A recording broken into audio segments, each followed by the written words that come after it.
नमस्कार। जरा सोचिए, एक ऐसी भाषा के बारे में जिसे बोलने के लिए शब्दों की नहीं बल्कि आंखों के इशारों, हाथों की मुद्राओं और पैरों की थिरकन की जरूरत पड़ती हो। आज हम भारत के 8 शास्त्रीय नृत्यों की इसी जादुई दुनिया में उतरेंगे और जानेंगे कि कैसे हर एक हरकत अपने आप में एक पूरी कहानी है। तो सवाल ये उठता है कि जब कोई डांसर स्टेज पर आता है तो क्या हम सिर्फ उसके सुंदर मूवमेंट्स देख रहे होते हैं, या हम उन अनकही कहानियों को पढ़ रहे हैं जो उसके शरीर के जरिए बयां हो रही हैं?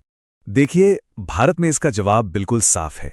यहाँ डांस सिर्फ एंटरटेनमेंट नहीं है, ये एक पवित्र कला है।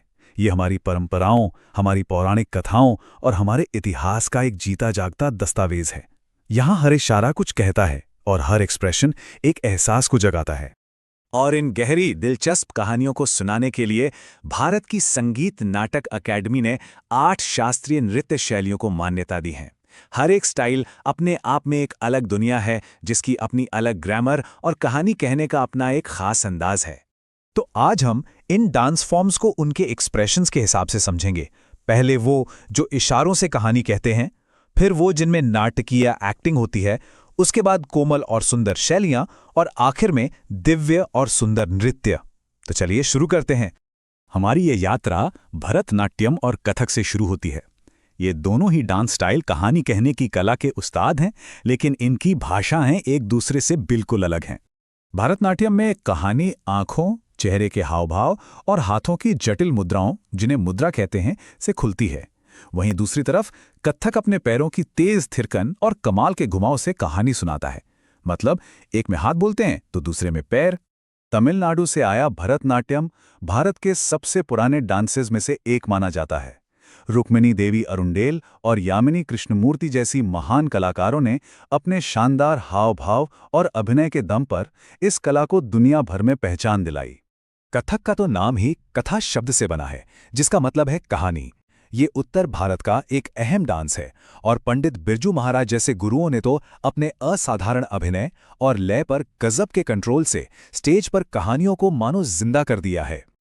अब चलते हैं उन डांस फॉर्म्स की तरफ जो अपने ड्रामा और थिएटर वाले अंदाज के लिए जाने जाते हैं, कथकली और कुचिपुड़ी, जहां मंच एक भव्य रंगमंच में तब्दील हो जाता है। कथकली को तो आप उसके शानदार रंगीन मेकअप और कॉस्ट्यूम से तुरंत पहचान लेंगे, जो कलाकारों को सीधे पौराणिक देवी देवताओं और राक्षसों में बदल देते हैं। दूसरी तरफ कुचिपुड़ी डांस और एक्टिंग का एक बेहतरीन मेल है, जहां कलाकार एक ही वक्त में डांसर भी है और एक्टर भी।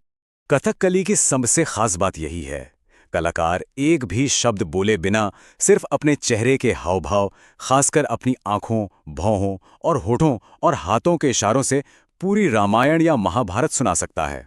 कमाल है ना? ये पावरफुल डांस ड्रामा केरल से आता है।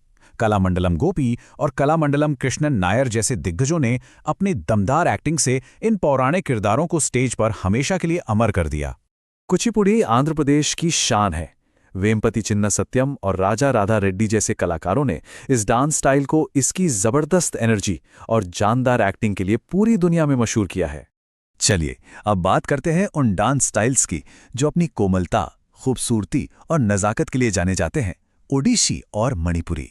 इन नृत्यों को देखना किसी बहती हुई कविता को महसूस करने जैसा है। ओडिसी की पहचान है त्रिभंगी मुद्रा, जिसमें शरीर मंदिरों की मूर्तियों की तरह 3 जगहों से खूबसूरती से मुड़ता है। वहीं मणिपुरी अपने कोमल और लहरदार मूवमेंट्स के लिए जाना जाता है, जिसमें अक्सर राधा और कृष्ण की प्रेम कहानियों को दिखाया जाता है। ओडिसी ओडिशा का एक खूबसूरत तोहफा है। केलुचरण महापात्र जैसे गुरुओं और सोनल मानसिंह जैसी नृत्यांगनाओं ने इस मूर्तिकला जैसे डांस स्टाइल को फिर से जिंदा करने और इसे दुनिया भर में पहचान दिलाने में बहुत बड़ा रोल निभाया। मणिपुरी नृत्य मणिपुर की हरी भरी वादियों से आता है। झावेरी बहनों और गुरु बिपिन सिंह जैसे कलाकारों ने इसकी कोमलता और गहरे भक्ति भाव को बचाए रखा और इसे दुनिया भर के दर्शकों तक पहुंचाया। हमारी आखिरी जोड़ी उन नृत्यों की है जो अपने दैवीय और शांत स्वरूप के लिए जाने जाते हैं, मोहिनीअट्टम और सत्रिया। इन दोनों में भक्ति और शांति का भाव सबसे ऊपर है। मोहिनीअट्टम, जिसका मतलब है मोहिनी का नृत्य, एक बेहद ही कोमल और सुंदर सोलो डांस है जो पारंपरिक तौर पर सिर्फ महिलाएं करती हैं। इसके ठीक उलट सत्रिया की शुरुआत असम के वैष्णव मठों, जिन्हें सत्र कहते हैं, में भक्ति के एक तरीके के तौर पर हुई थी। कथकली की ही तरह मोहिनीअट्टम भी केरल का ही एक क्लासिकल डांस है। भारती शिवाजी और कनक रिले जैसी कलाकारों ने इसके सुंदर और शांत भाव को स्टेज पर बहुत ही शानदार तरीके से पेश किया है। और सत्रिया असम का शास्त्रीय नृत्य है, जिसे 15वीं शताब्दी के महान संत और सुधारक श्रीमन शंकर देव ने शुरू किया था। इंद्रमाला बरुआ और जितेन गोस्वामी जैसे कलाकार आज भी इस पवित्र परंपरा को जिंदा रखे हुए हैं। तो ये आठों नृत्य रूप सिर्फ अलग अलग कलाएं नहीं हैं, ये तो भारत की जबरदस्त सांस्कृतिक विविधता और एकता की एक जीती जागती सांस लेती विरासत हैं, और कलाकार ही इस अनमोल खजाने के रखवाले हैं। तो यहाँ एक फटाफट रिकैप है।